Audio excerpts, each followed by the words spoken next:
I'm at the Cambridge School in South Kolkata, and with me is the founder of the school, Sarojesh Mukherjee, who has also written this very interesting book, The Life and Times of David Hare. Sarojesh, welcome to ThePrint. Thank you very much, Deep, for having me. Let me ask you, why a book on David Hare? Well, that's interesting because I was not looking at writing a book on David Hare. I was researching the beginnings of modern education in India, which meant beginnings of modern education in Calcutta, which was the center of British rule at that time. And it is during the course of those investigations that I ran into David Hare.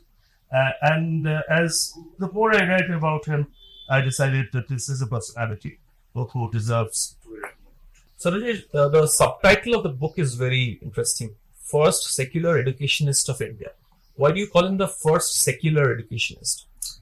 I think I have to explain a little bit of the situation prevailing at that point of time, which is at the turn of the 19th century, to explain to properly answer your question. So, at that point of time, there were three socio-religious influences at work in the educational arena. Okay. Number one was the British government, whose attitude was to do nothing. Okay. About education at all. Okay.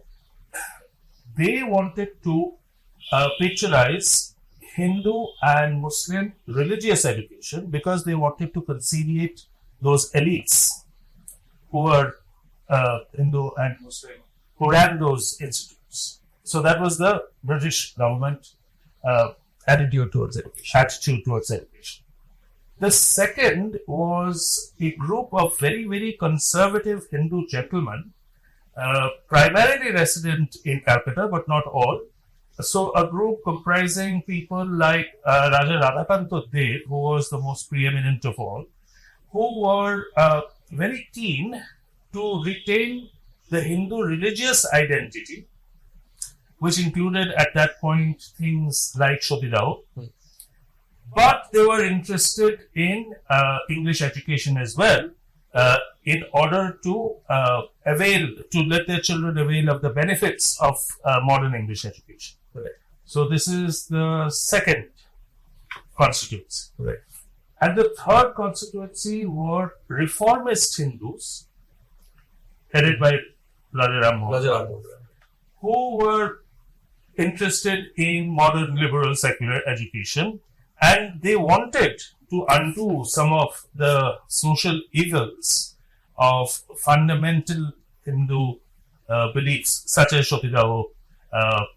So it was a contest between these three. Right. And in this volatile mixture, at around that time, came the missionaries. Right.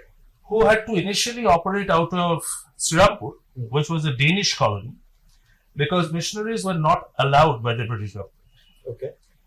But eventually that ban went, and the missionaries came to Calcutta and began to extend a huge degree of influence on English education.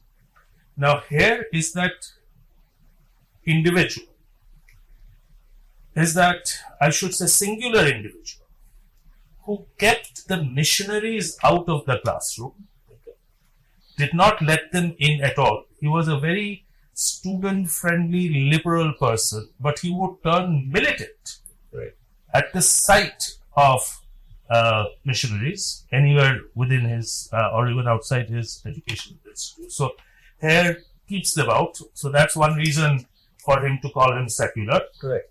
The second is that Hare successfully, and this is really miraculous, he brings the reformist and the conservative sections of Hindu society to collaborate on various educational projects where no religion is taught.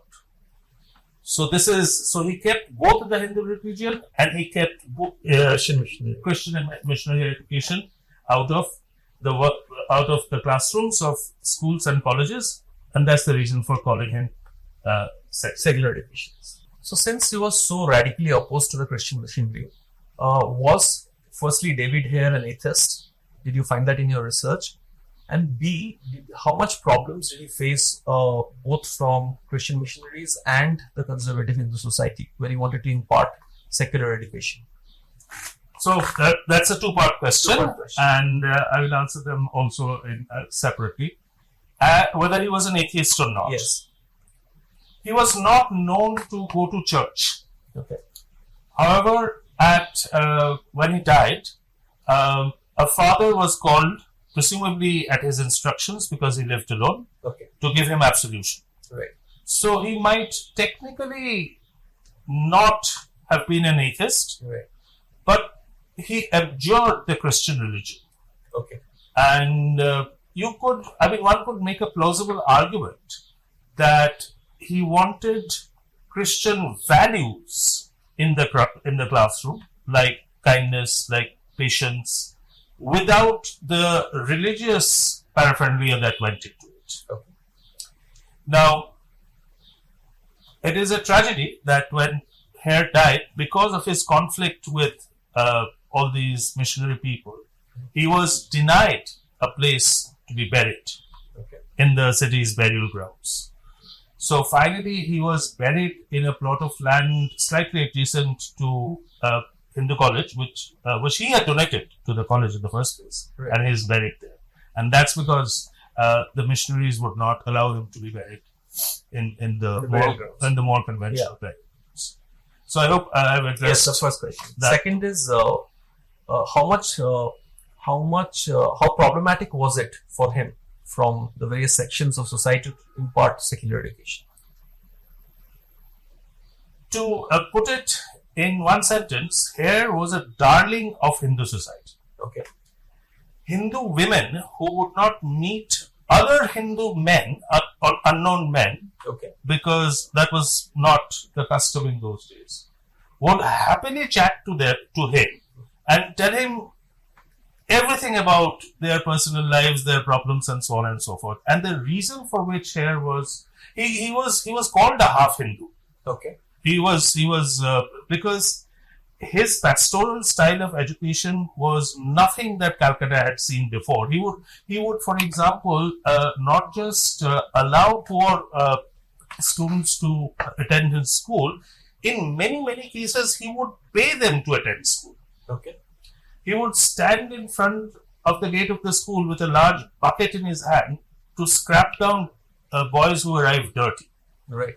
So his pastoral education, if someone was absent, if any student was absent, he had a servant whose name was Kalimashi, and whose job was to let him know about which student was absent. And he remember that he ran a large number of educational institutions at one point of time. So he would go to their homes to find out why the person was absent. That boy, not girl, was absent. And if he was ill, he would give them medication. So he got on famously with Hindu society. Okay. There was absolutely nobody in the city who disliked him apart from the Christian missionaries. Right. So tell me a bit more about David Hare. He was a Scottish watchmaker and he came to Kolkata to do business in watches. What made him become an educationist, and a little more about his life? Very difficult to tell you more about his life because he was a very reclusive person. And he left absolutely nothing, no diaries, no entries, no letters for that matter. So it becomes necessary to construct Hare's life from other sources. But let me address your question. Scottish watchmaker in Calcutta, how does he turn out to be one of the leading educationists of the day? Just a short introduction. Scotland had two traditions which England didn't. First of all, Scotland had a very strong tradition of higher education. They had 5 universities in the 19th century when England had just 2. Okay. And in the second place, Scotland also had a long tradition of educating the masses. So every Scottish child was required to go to school in David Hare's time, whereas the English education was much more pyramid-like and not mass-based. Right. So I am assuming that these two these two influences of higher education and of popularizing it was at the back of Hare's mind. So he arrives in Calcutta in 1801, indistinguishable from many British people who came to Calcutta at that time to make their fortunes, because they could easily make much more money in this country than they would in England or Scotland. Sets up a watchmaking business. We have some evidence to show that his father was also a watchmaker, but it may not be true. But one way or the other, he sets up a watchmaking business. From everything that I've been able to unearth, that business was something of a salon. Okay. That he just didn't sell watches or didn't just make watches, but a lot of people came over. And watches were a very luxury item in those days. So the rich Hindu people of those times would come to him and perhaps just to drink tea. Okay. But he gradually got into conversation with them about how to improve the lot of poor Indians whom he had seen around the city. Okay. And in one of those rare instances in which a piece of his writing survives, he says, I have seen India, she has everything, all the resources, all the people, but she cannot make anything out of it because there is no education. Right. So he was a humanist first, an educationist. And therefore he makes it his business to impart education. To impart education in every which way. So let me ask you this. There's a war in India currently, a manner of speaking, over education, whether there is a need to reform our textbooks, whether we need to look at our history differently. You call David Hare a secular educationist, though the word secular here means something else. It means primarily to keep the Christian missionary out of the classroom. How much of a success do you think David Hare would have been if he were to be in business today, with the business of education? Well, that's a very interesting question. And I think the answer depends on where in India would he have undertaken all these duties. And in this connection, I cannot help but think of Purulia, of all places, where I had been just 5 or 6 months ago. And the phrase that kept occurring in my mind while I was in that district was God's own country. Mm-hmm. In the sense, unbelievable scenery, unbelievable sights all around you, but also God's own country in the sense of Ireland,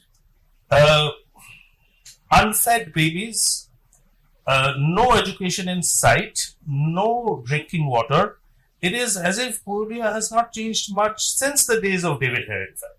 Okay. So, if somebody was to do something for those poor people, naked babies running all around as you would have expected to see in the 19th century.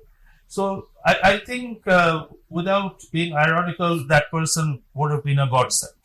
Okay. If somebody does that today. However, if Hare were to try what he did in one of the major metros of Calcutta, I think they're pretty sure that he wouldn't be able to. There would be just political opposition. Too many political opposition, and also too much jockeying for position. Okay. Anything substantial always attracts a swarm of people who are in there for directing the spotlight towards them. Hare was exactly the reverse. That he, in Young Bengal, the members of Young Bengal presented a statue to him. 538 members presented a statue to him. In response to which, he wrote a letter, one of those very few letters that he was writing. He says, "You all know that it is my disposition to stay out of the public light, but I could not help respond to such a generous gesture." Right. Thank you, Sarojesh. Thank you for speaking to The Print. Thank you. Thank you.